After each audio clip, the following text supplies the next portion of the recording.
मनुष्य के बारे में कहा जाता है कि अगर वह गिरना चाहे तो असुरों से नीचे गिर सकता है और उठना चाहे तो देवताओं से ऊपर उठ सकता है।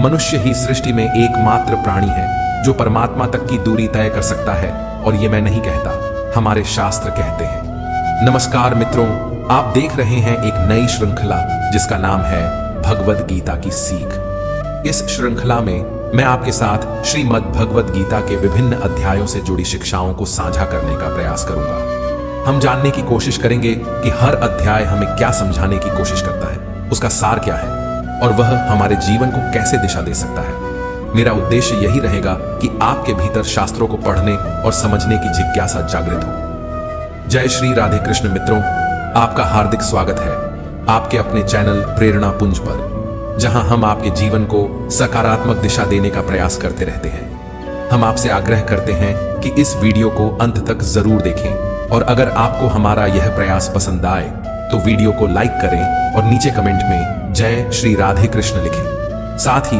हमारे चैनल को सब्सक्राइब करें और बेल आइकन को दबाएं ताकि हमारे नए प्रेरणादायक वीडियो सबसे पहले आपके पास पहुंचे। तो चलिए आगे बढ़ते हैं। श्रीमद् भगवद गीता के बारे में कहा गया है, एकम शास्त्रम देवकी पुत्र गीतम, एको देवो देवकी पुत्र एव च, मंत्रोपि एकम तस्य नामानि, यानी कर्मापि एकम तस्य देवस्य सेवा। अर्थात एकमात्र शास्त्र जो भगवान के श्रीमुख से प्रकट हुआ है वह है श्रीमद् भगवद गीता। जब महाभारत के महासंग्राम में अर्जुन संशय और मोह से ग्रस्त होकर अपने कर्तव्य से विमुख होने लगा, तब भगवान श्री कृष्ण ने उसे जो दिव्य उपदेश दिया वही गीता है, जो संपूर्ण मानवता के लिए मार्गदर्शक बन गई। इस सृष्टि में यदि कोई एक पूजनीय देव है तो वे हैं भगवान श्री कृष्ण। यदि कोई एक मंत्र है तो वह है उनका नाम। किंतु यहाँ अनेक लोग भ्रम में पड़ जाते हैं। वे सोचते हैं कि एकमात्र नाम कृष्ण कृष्ण का ही उच्चारण करना चाहिए, परंतु श्री कृष्ण स्वयं श्रीमद् भगवद गीता में कहते हैं, उमित्य काक्षरम ब्रह्म व्याहरण माम अनुस्मरण, अर्थात मेरा वास्तविक नाम ओम है जो अक्षर ब्रह्म का प्रतीक है। यदि कोई सच्चे भाव से जप करना चाहता है तो उसे ओम का स्मरण करना चाहिए। जब श्री कृष्ण अर्जुन को बताते हैं कि सेवा ही एकमात्र सच्चा कर्म है, तब वे उसे कर्म का गूढ़ रहस्य भी समझाते हैं। यह सेवा केवल कर्म नहीं बल्कि प्रभु की आराधना है जो जीवन को धर्म, ज्ञान और मुक्ति की ओर ले जाती है। तो आइए शुरुआत करते हैं। गीता को समझने से पहले, श्रीमद् भगवद गीता के सार में प्रवेश करने से पहले कुछ महत्वपूर्ण शब्दों को जान लेना आवश्यक है। वे शब्द जो बार बार इस दिव्य ग्रंथ में प्रयुक्त हुए हैं और जिनका गूढ़ अर्थ गीता में विस्तार से बताया गया है। इसलिए सबसे पहले मैं आपको इन शब्दों का आशय समझाने का प्रयास करूंगा। जब भगवान श्री कृष्ण ने अर्जुन को श्रीमद् भगवद गीता का ज्ञान दिया तो उन्होंने पहले अर्जुन को उस ज्ञान के योग्य बनाया। अर्जुन पहले से ही एक पराक्रमी योद्धा था, लेकिन केवल बाहरी युद्ध के लिए तैयार होना पर्याप्त नहीं था। उसे अंतःकरण के युद्ध के लिए तैयार करना आवश्यक था। श्री कृष्ण द्वारा दिया गया गीता का ज्ञान केवल जीविका के संघर्षों से लड़ने के लिए नहीं बल्कि जीवन के संघर्षों से जूझने के लिए है। यह एक साधारण उपदेश नहीं बल्कि एक गहरा प्रशिक्षण है, एक आध्यात्मिक कोर्स जो आत्मा को जागृत करने के लिए रचा गया है। कई लोग यह कहकर गीता को सीमित कर देते हैं कि उसमें तो युद्ध की बात की गई है, अर्जुन को विजय दिलाने की बात की गई है, परंतु सच्चाई यह है कि जो युद्ध गीता में वर्णित है वह केवल कुरुक्षेत्र का नहीं बल्कि मनुष्य के भीतर चलने वाले संघर्ष का प्रतीक है। बाहरी संसार में युद्ध तो प्रतिदिन बदलते हैं, आज कोई विजयी होता है, कल कोई और, परंतु इन युद्धों से अंततः न तो शांति मिलती है और न ही समाधान। गीता के पात्र प्रतीकात्मक हैं, वे हमारे भीतर के गुणों और दुर्गुणों के प्रतिनिधि हैं। इन प्रतीकों को समझना ही गीता को समझने की दिशा में पहला कदम है। भगवान श्री कृष्ण स्वयं कहते हैं, इदम शरीरम कौन्तेय क्षेत्रमित्यभिधीयते, अर्थात हे अर्जुन, यह शरीर ही वह क्षेत्र है जहां वास्तविक युद्ध होता है। इस क्षेत्र में जो कुछ भी बोया जाता है, चाहे वह शुभ हो या अशुभ, वही आगे चलकर फल देता है। इस प्रकार गीता हमें सिखाती है कि हमारे भीतर जो निरंतर धर्म और अधर्म, शुभ और अशुभ, मोह और विवेक के बीच संघर्ष चलता है, उसमें विजय प्राप्त करने की शिक्षा ही गीता का वास्तविक उद्देश्य है। श्रीमद् भगवद गीता केवल युद्ध का ग्रंथ नहीं बल्कि आत्मविजय का मार्गदर्शन है। जब आपको सद्गुरु का सानिध्य प्राप्त होता है, जब आप साधना को सही मार्ग पर आरंभ करते हैं, जब आपके भीतर से पाप धीरे धीरे पीछे छूटने लगते हैं, तो आपका यही शरीर धर्म क्षेत्र बन जाता है। लेकिन यदि आप काम, क्रोध, लोभ, और मोह जैसे विकारों के वशीभूत होकर जीवन जीते हैं तो यही शरीर एक कुरुक्षेत्र में बदल जाता है, जहां भीतर ही भीतर निरंतर संघर्ष चलता रहता है। गुरु का अर्थ केवल एक व्यक्ति नहीं बल्कि एक प्रेरणा है, एक आदेश है जो कहता है करो। यह एक प्रेरणास्पद पुकार है क्योंकि हमारा चंचल मन और शरीर हर समय किसी न किसी क्रिया में लगा रहता है। जब हम कुछ भी नहीं कर रहे होते तब भी हमारा मन सपने देखता रहता है, विचार करता है, कहीं ना कहीं संलग्न रहता है। यदि हम प्रकृति और विषय वासनाओं की ओर आकर्षित होते हैं तो हमारा शरीर कुरुक्षेत्र बन जाता है, जहां मोह, द्वेष और अज्ञान की सेनाएं आपस में टकराती हैं। परंतु जब हम परमात्मा की ओर मुड़ते हैं, उनके मार्ग पर चलने लगते हैं, तब यही शरीर धर्म क्षेत्र बन जाता है, जहां शांति, विवेक और आत्मज्ञान की विजय होती है। यही वास्तविक संघर्ष है धर्म क्षेत्र और कुरुक्षेत्र के बीच, और यह संघर्ष हमारे भीतर ही घटित होता है। अब जब बात धर्म क्षेत्र और कुरुक्षेत्र की हो रही है तो यह समझना आवश्यक है कि हमारे अंतःकरण में दो प्रमुख प्रवृत्तियां सदैव सक्रिय रहती हैं, देवी संपदा और आसुरी संपदा। देवी संपदा का प्रतिनिधित्व करते हैं पुण्य रूपी पांडु और कर्तव्य रूपी कुंती। जब तक पुण्य का प्रकाश जागृत नहीं होता तब तक हम अपने कार्यों को केवल सामाजिक या व्यावहारिक कर्तव्य समझकर करते हैं, लेकिन जैसे ही पुण्य जागता है, जैसे ही आत्मा में प्रकाश होता है, तभी देवी संपदा सजीव हो जाती है और तभी हम सच्चे अर्थों में अपने कर्तव्यों को पहचान पाते हैं। क्योंकि बिना पुण्य के कर्तव्य केवल एक बोझ बन जाता है, लेकिन जब पुण्य जागृत होता है तब कर्तव्य सेवा बन जाता है, योग बन जाता है, ईश्वर का माध्यम बन जाता है। कुंती ने पुण्य के जागृत होने से पहले यानी पांडु के प्रकट होने से पहले जो कुछ प्राप्त किया वह था कर्ण। कर्ण कोई साधारण पात्र नहीं है, वह हमारे भीतर जमी बंधनकारी रूढ़ियों का प्रतीक है। वे रूढ़ियां जो हमें बचपन से संस्कारों, मान्यताओं और सामाजिक मर्यादाओं के रूप में सिखा दी जाती है। कर्ण हमारे मन की वह परत है जो सच्चाई से पहले बनती है, जो जन्म से पहले नहीं पर समझ के पहले से हमारे भीतर सक्रिय हो जाती है। यही कर्ण जब हमारे जीवन पर हावी रहता है तब हम समाज और परंपराओं के अनुसार निर्णय लेते हैं, आत्मा की पुकार को दबाकर। परंतु जिस दिन पुण्य जागृत होता है उसी दिन देवी संपदा भी प्रकट हो जाती है, और जब यह संपदा जागृत होती है तो हमारे अंतःकरण में धर्म रूपी युधिष्ठिर का जन्म होता है, अनुराग रूपी अर्जुन उत्पन्न होता है। वह अर्जुन जो भगवान की ओर आकर्षित होता है, जिसने यह निर्णय ले लिया है कि उसे ईश्वर को पाना है, उस दिव्य ज्ञान को समझना है। और जब इस अनुराग का अंकुर आपके भीतर फूट पड़ता है तभी आप भगवत गीता को समझने योग्य बनते हैं। फिर आपके भीतर भाव रूपी भीम जागृत होता है, वह प्रबल भावना जो धर्म के लिए हर चुनौती से टकराने को तैयार रहती है। नियम रूपी नकुल आपके जीवन में व्यवस्था लाता है, अनुशासन की भावना लाता है। सत्संग रूपी सहदेव आपको सत्संग की ओर, ज्ञान की ओर, साधुजनों की ओर ले जाता है, और साथ ही सात्विकता रूपी सात्विकी भी आपके स्वभाव में समा जाती है जो आपके जीवन को निर्मल बनाती है। यही सात्विक प्रवृत्तियां जब एक साथ जागृत होती हैं तो आपका मन कर्तव्य के द्वारा भाव पर विजय की ओर अग्रसर होता है, और यही कुंती भोज कहलाता है जहां कर्म और भावना का संतुलन होता है।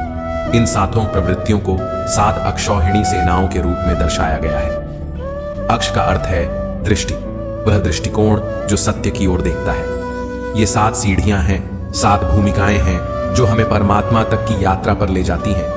ये गणनाएं केवल प्रतीक नहीं बल्कि आत्मिक विकास के 7 चरण हैं, और ये प्रवृत्तियां, ये दिव्य शक्तियां अनंत हैं, सीमाहीन हैं। अब यदि हम आसुरी संपदा की बात करें, यानी कि उस कुरुक्षेत्र की जो हमारे भीतर ही उभरता है, तो उसमें शामिल होती हैं हमारी 10 इंद्रियां और एक चंचल मन। ये मिलकर कुल 11 सेनाएं बनाती हैं जो आसुरी प्रवृत्तियों का प्रतिनिधित्व करती हैं। इस कुरुक्षेत्र का राजा है धृतराष्ट्र, वह व्यक्ति जो सत्य को जानता है, जिसने धर्म के उपदेश सुने हैं लेकिन फिर भी आंखें मूंद कर जीता है, वह धृतराष्ट्र है। वह अज्ञानता का प्रतीक है, उसे अपने मोह से अधिक कुछ नहीं दिखता। उसकी जीवन संगिनी है गांधारी, जो हमारी इंद्रियों पर आधारित प्रवृत्ति का प्रतिनिधित्व करती है, जो जानबूझकर अपनी आंखों पर पट्टी बांध लेती है जिससे सत्य दिखाई ही ना दे। इन दोनों के संतान रूप में मोह का प्रतिनिधित्व करता है दुर्योधन। वही मोह जो सभी समस्याओं का मूल है, वही जो हमें संसार से बांध कर रखता है। इसके बाद आता है दुर्बुद्धि रूपी दुशासन, जिसकी बुद्धि भ्रष्ट हो चुकी है और जो सही गलत का भेद करना भूल गया है। फिर आते हैं भीष्म, जो भ्रम का प्रतीक है, भ्रम के कारण ही मनुष्य जीवन भर किसी एक सत्य को पकड़ नहीं पाता। इन पात्रों और प्रवृत्तियों का विस्तार गीता में प्रतीकात्मक भाषा में किया गया है, ताकि हम अपने भीतर चल रहे धर्म और अधर्म के युद्ध को पहचान सकें और जीत का मार्ग चुन सकें। इनके बारे में आगे विस्तार से बात करेंगे। इन सभी पात्रों और प्रवृत्तियों के बीच एक और पुण्यात्मा विद्यमान है, विदुर। वह स्वयं अज्ञान के वातावरण में रहता है, परंतु उसकी दृष्टि सदैव पांडवों के कर्मों पर टिकी रहती है। उसका मन, उसकी चेतना हमेशा धर्म की ओर आकृष्ट रहती है। वह उनके साथ जुड़ना चाहता है, उनके मार्ग पर चलना चाहता है। विदुर वह पात्र है जो अधर्म के बीच रहकर भी धर्म की तलाश करता है, अज्ञान में रहते हुए भी प्रकाश की ओर बढ़ने का प्रयास करता है। यही उसकी विशेषता है। अब आइए श्रीमद् भगवद गीता के प्रथम अध्याय की ओर बढ़ते हैं और समझते हैं कि इस अध्याय से हमें क्या सीख मिलती है। मैं यहाँ सरल और सहज शब्दों में कुछ महत्वपूर्ण बातें आपके सामने रखने का प्रयास करूंगा। श्रीमद् भगवद गीता के प्रथम अध्याय का पहला श्लोक है, धृतराष्ट्र उवाच धर्म क्षेत्रे कुरुक्षेत्रे संवेता युयुत्सवः माम का पांडवाश्चैव किम कुर्वत संजय। इस श्लोक में धृतराष्ट्र, जो जन्म से अंधे थे, संजय से प्रश्न करते हैं। यद्यपि वे शारीरिक रूप से दृष्टिहीन थे, फिर भी उन्होंने महाभारत का संपूर्ण युद्ध देखा, परंतु किसके माध्यम से? संजय के माध्यम से। धृतराष्ट्र यहाँ अज्ञानता का प्रतीक है और संजय प्रतीक है संयम और विवेक के। धृतराष्ट्र पूछते हैं, हे संजय, धर्म क्षेत्र कुरुक्षेत्र में जो युद्ध की इच्छा से मेरे और पांडु के पुत्र एकत्र हुए हैं, उन्होंने आखिर किया क्या? यह प्रश्न केवल युद्ध के आरंभ को जानने का नहीं, बल्कि अज्ञान द्वारा विवेक से पूछे गए एक गूढ़ प्रश्न का प्रतीक है। यह समझना आवश्यक है कि अज्ञानता धृतराष्ट्र स्वयं देख नहीं सकती, समझ नहीं सकती। उसे विवेक और संयम संजय के माध्यम से ही सत्य का ज्ञान हो सकता है। यह वह स्थिति है जब मनुष्य अंधकार में होता है, लेकिन उसका भीतर कहीं ना कहीं यह जानना चाहता है कि सत्य क्या है, धर्म क्या है और उसका मार्ग कौन सा है। लेकिन जब तक मोह रूपी दुर्योधन यानी अज्ञानता का पुत्र जीवित रहेगा, धृतराष्ट्र की दृष्टि सदैव कौरवों की ओर ही रहेगी। उसकी सोच सीमित, पक्षपातपूर्ण और विकारों से ग्रस्त रहेगी। यही गीता की शुरुआत की मूल चेतावनी है। जैसा कि श्री कृष्ण ने स्वयं गीता में कहा है, इदम शरीरम कौन्तेय क्षेत्र मित्य विधीयते। हे अर्जुन, यह शरीर ही क्षेत्र है। यह युद्ध का मैदान सिर्फ कुरुक्षेत्र नहीं है, बल्कि हमारा शरीर, हमारा मन, हमारी चेतना ही वह क्षेत्र है जहां धर्म और अधर्म, ज्ञान और अज्ञान, संयम और मोह के बीच निरंतर युद्ध चल रहा है। श्रीमद् भगवद गीता का प्रथम अध्याय इसी भीतरी युद्ध की भूमिका है, जिसे समझे बिना गीता का मर्म नहीं समझा जा सकता। जैसे जैसे आप श्रीमद् भागवत गीता का अध्ययन करते जाएंगे, आप पाएंगे कि प्रारंभिक अध्यायों में अनेक पात्रों का उल्लेख होता है, किंतु आगे चलकर संवाद केवल भगवान श्री कृष्ण और अर्जुन के बीच सीमित रह जाता है। इसका एक गूढ़ संकेत है, यह दिव्य ज्ञान केवल उस अनुरागी अर्जुन के लिए है जिसने शरणागति को अपनाया है।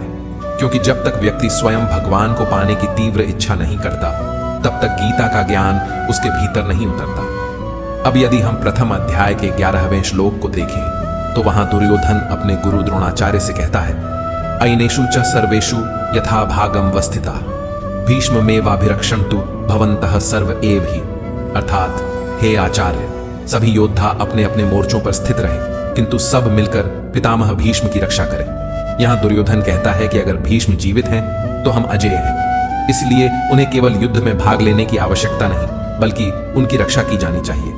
अब जरा सोचिए, भीष्म जैसे महायोद्धा, जिन्हें मृत्यु का भी वरण करने की स्वतंत्रता थी, जिन्हें इच्छा मृत्यु का वरदान प्राप्त था, उन्हें अब स्वयं की रक्षा के लिए दूसरों की आवश्यकता पड़ रही है।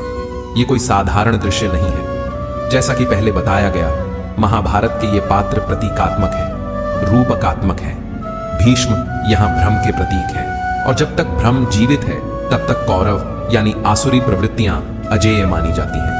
यहाँ अजेय का अर्थ यह नहीं कि उन्हें पराजित नहीं किया जा सकता, बल्कि यह कि उन्हें पराजित करना अत्यंत कठिन होता है। जब तक भीतर भ्रम बना रहता है, सही और गलत में भेद स्पष्ट नहीं होता, तब तक मोह, अज्ञान और कष्ट भी बने रहते हैं। लेकिन जैसे ही भ्रम समाप्त होता है, वैसे ही अविद्या, मोह और सभी विकार अपना अस्तित्व खोने लगते हैं। इसलिए भीष्म का जीवित रहना केवल युद्ध में उनकी भूमिका नहीं, बल्कि यह बताने का संकेत है कि जब तक हमारे भीतर का भ्रम जीवित है, तब तक आध्यात्मिक विजय संभव नहीं है। दुर्योधन अपने गुरु द्रोणाचार्य से कहता है, गुरुदेव, पांडवों की सेना का नेतृत्व भीम कर रहा है और हमारी सेना का नेतृत्व पितामह भीष्म कर रहे हैं। यह बात केवल युद्ध के प्रबंध की नहीं, बल्कि एक गहरा प्रतीक है। भीम यहां भाव का प्रतीक है और केवल भावों में ही परमात्मा का वास होता है। जब तक आपके भीतर सच्चे भाव हैं, तब तक आप परमात्मा की ओर बढ़ सकते हैं, उनकी अनुभूति कर सकते हैं। लेकिन जब तक भीतर भ्रम जीवित है, जिसे भीष्म के रूप में दर्शाया गया है, तब तक आपकी चेतना आसुरी संपदा से घिरी रहती है और यह भ्रम बना रहता है कि असली सुख तो संसार के भोगों में है। इस समय जो राजा है वह मोह रूपी दुर्योधन है। वही संवाद कर रहा है गुरु द्रोणाचार्य से, जो द्वैत बुद्धि का प्रतीक है। द्वैत यानी मैं अलग हूं और परमात्मा अलग है। जब तक यह अनुभूति बनी रहती है कि हम और ईश्वर अलग हैं, तब तक वह द्रोणाचार्य जीवित रहते हैं। आचार्य द्रोण के बारे में कहा जाता है कि जब तक उनके हाथ में शस्त्र है, उन्हें कोई पराजित नहीं कर सकता। वे अजेय हैं और यही द्वैत बुद्धि का स्वभाव भी है, जो तब तक टूटती नहीं जब तक कि उसे भीतर से कोई गहरी चोट न दी जाए। तब भगवान श्री कृष्ण ने एक युक्ति रची। उन्होंने कहा, कौरवों की सेना में एक हाथी है जिसका नाम अश्वत्थामा है। अगर उसे मार दिया जाए और यह प्रचार कर दिया जाए कि अश्वत्थामा मारा गया, तो द्रोणाचार्य इसे अपने पुत्र की मृत्यु समझ लेंगे। यही हुआ। भीम ने अश्वत्थामा नामक हाथी को मार दिया। फिर युधिष्ठिर ने सत्य को न तोड़ते हुए धीरे से कहा, अश्वत्थामा हथा, और बाकी शब्द नर व कुंजरा, मनुष्य या हाथी, धीमे स्वर में बोले। द्रोणाचार्य ने केवल पहले भाग को सुना और मान लिया कि उनका पुत्र मर गया है। उनके हाथ से धनुष छूट गया। वे निष्प्राण से युद्ध भूमि में बैठ गए और तब उनकी मृत्यु हुई। यहां मृत्यु किसी अस्त्र से नहीं हुई, मृत्यु हुई मोह से। जिस पुत्र से अत्यधिक आसक्ति थी, उसी के खोने की कल्पना ने उन्हें पराजित कर दिया। और इस कथा का सबसे गहरा संकेत है अश्वत्थामा का अमर होना। अश्वत्थामा प्रतीक है उस मोह का, उस लगाव का, जो मनुष्य को जन्म जन्मांतरों तक बांधे रखता है। जब तक आत्मज्ञान नहीं होता, जब तक मोक्ष नहीं प्राप्त होता, यह मोह किसी न किसी रूप में जीवित रहता है। इसलिए अश्वत्थामा को अमर कहा गया है। वह आज भी जीवित है, क्योंकि मोह आज भी हमारे भीतर है। श्रीमद् भगवद गीता के प्रथम अध्याय के श्लोक 15 में वर्णित है, पांचजन्यम ऋषिकेशो देवदत्तम धनंजय पौंड्रम दद्मो महाशंखम भीमकर्मा वृकोदरः, अर्थात ऋषिकेश, जो कि समस्त इंद्रियों के स्वामी हैं, भगवान श्री कृष्ण ने पांचजन्य नामक शंख बजाया। अर्जुन ने देवदत्त शंख और भीम ने पौंड्र नामक महान शंख ध्वनित किया। यहां पांचजन्य केवल एक शंख नहीं है, यह हमारी पांचों ज्ञानेंद्रियों नेत्र, नासिका, जिह्वा, त्वचा, कर्ण का प्रतीक है। भगवान जब इसे ध्वनित करते हैं तो यह उद्घोष करते हैं कि अब ये इंद्रियां संसार में भटकने के लिए नहीं, बल्कि परमात्मा के अधीन होने के लिए तैयार हैं। पांचों इंद्रियों को संयमित कर भक्त की श्रेणी में लाने का यह आह्वान है। भगवान श्री कृष्ण केवल एक सारथी नहीं, सद्गुरु हैं, योगेश्वर हैं। जब अर्जुन युद्ध भूमि में भ्रमित हो गया, मोह से भर गया, तब उसने श्री कृष्ण से कहा, शिष्यस्ते हम शादिमा त्वां प्रपन्नम, अर्थात हे प्रभु, मैं अब आपका शिष्य हूं, आपकी शरण में हूं। मुझे ज्ञान दीजिए, मेरा मार्गदर्शन कीजिए, मुझे पार लगाइए। जब तक कोई शिष्य स्वयं को पूर्णतः भगवान के हवाले नहीं करता, जब तक भगवान स्वयं उसके हाथ नहीं थामते, तब तक सच्चे अर्थों में साधना, ध्यान, भजन या आत्मान्वेषण की यात्रा आरंभ नहीं होती। अब बात करते हैं शिखंडी की, जिसे कभी शिखंडिनी कहा गया। यह नाम मात्र एक योद्धा का नहीं, बल्कि एक गहरा प्रतीक है। यथार्थ गीता में स्वामी जी कहते हैं कि शिखंडी का अर्थ है शिखा सूत्र का त्याग, अर्थात जब व्यक्ति अपने बाह्य आडंबर, जातिगत अभिमान, कर्मकांड की दिखावे वाली प्रवृत्तियों को त्याग देता है, जब वह केवल सत्य की खोज में लग जाता है, तब वह शिखंडी बनता है। और भीष्म, जो भ्रम का प्रतीक है, वह उसी शिखंडी के माध्यम से पराजित होते हैं। शिखंडी हमें याद दिलाता है कि मोक्ष की ओर बढ़ने के लिए बाह्य धार्मिकता का त्याग और आंतरिक ईमानदारी जरूरी है। जब तक शिखा सूत्र, जात पात, आडंबर नहीं टूटते, तब तक भीष्म रूपी भ्रम अजेय बना रहता है। शिखा उस लक्ष्य का प्रतीक है जिसे मनुष्य को अपने जीवन में प्राप्त करना होता है। वह परम लक्ष्य, वह परमात्मा की प्राप्ति। और सूत्र हमारे भीतर जड़े हुए संस्कारों का प्रतीक है। वे संस्कार जो जन्मों से हमारे साथ चले आ रहे हैं, जो हमें बार बार मोह, भय, क्रोध, लोभ, अहंकार जैसे बंधनों की ओर खींचते हैं। जब तक मनुष्य अपने लक्ष्य को पूरी तरह प्राप्त नहीं कर लेता, जब तक वह ईश्वर से एकाकार नहीं हो जाता, तब तक ये संस्कार उसे जकड़े रहते हैं, उसे बांधे रखते हैं। इसलिए जब कोई साधक साधना के पथ पर होता है, तब वह अभी एक पथिक होता है, एक साधना रथ यायावर।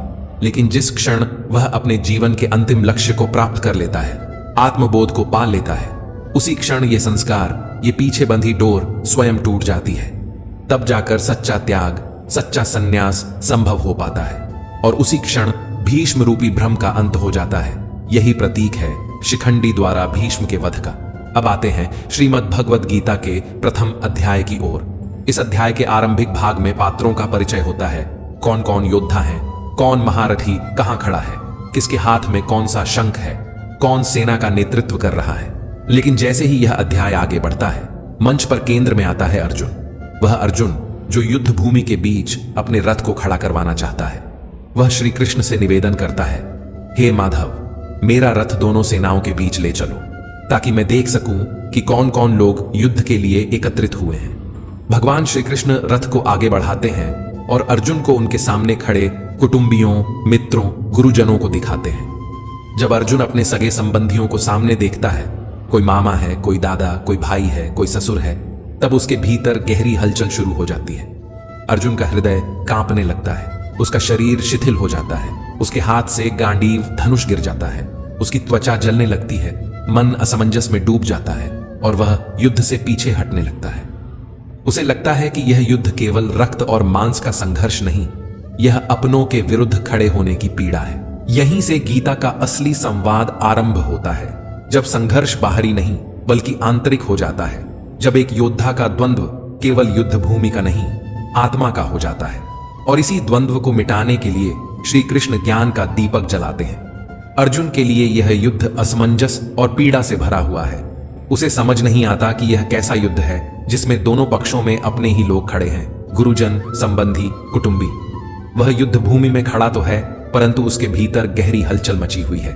वह श्री कृष्ण से कहता है, हे माधव, मेरे शरीर में कंपन हो रहा है, मेरा गांडीव हाथ से गिर रहा है और मेरी त्वचा जल रही है। यह युद्ध तो मुझे विनाश की ओर ले जाता प्रतीत हो रहा है, न कि कल्याण की ओर। अर्जुन इस क्षण तक श्री कृष्ण को केवल एक मित्र मानता है, एक सखा, एक सारथी।